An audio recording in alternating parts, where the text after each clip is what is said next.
Hola, mi nombre es Irene Escalera y hoy les vengo a hablar sobre los triángulos del cuello. Los triángulos del cuello son las regiones topográficas que están delimitadas por los músculos del cuello. El músculo esternocleidomastoideo divide el cuello en dos triángulos principales, un triángulo anterior y otro posterior. Cada quien a su vez tiene algunas subdivisiones importantes que se utilizan como referencia anatómica. Los triángulos del cuello son regiones anatómicas claves debido a su contenido, ya que alberga todas las estructuras del cuello, incluyendo glándulas, nervios, vasos sanguíneos y glándulos linfáticos. Al estudiar la anatomía del cuello, la línea media es un punto de referencia donde se divide el cuello en mitades simétricas. El músculo esternocleidomastoideo, en su trayecto oblicuo superior, subdivide el cuello a su vez en 4 triángulos más pequeños, mientras que el triángulo posterior se subdivide en 2 triángulos más pequeños. El triángulo anterior triangular del cuello se ubica anterior al músculo esternocleidomastoideo. Está conformado por el borde anterior del esternocleidomastoideo lateralmente, por la línea media del cuello medialmente y por el borde inferior de la mandíbula superiormente. La vértice del triángulo anterior se extiende hacia el manubrio del esternón. El triángulo anterior se subdivide a su vez en un triángulo muscular homotraqueal, triángulo carótido, triángulo submandibular, triángulo submentoniano. El triángulo muscular homotraqueal también comparte un borde con el triángulo anterior.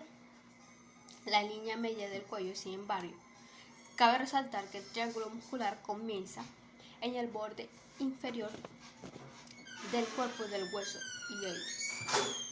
Consta de 2 bordes posteriores, la porción proximal del borde anterior del esternocleidomastoideo inferiormente y la porción anterior del vientre superior del músculo hioides superiormente.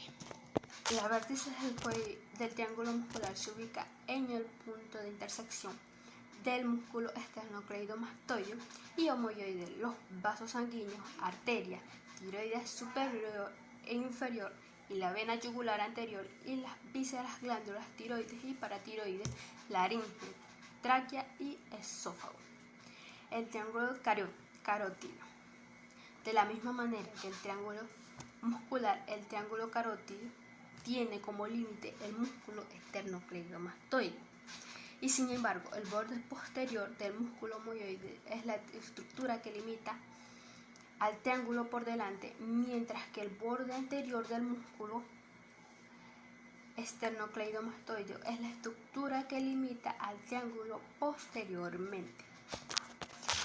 El vientre posterior del músculo digástrico y el músculo estiloideo delimitan superiormente a este triángulo.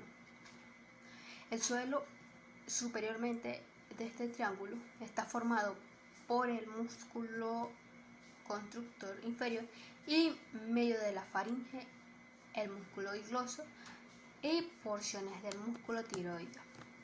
Su techo está formado por la fascia profunda y superficial, por el músculo platysma y la piel, las principales arterias y venas del cuello y la cabeza, así como los nervios. El triángulo submandibular.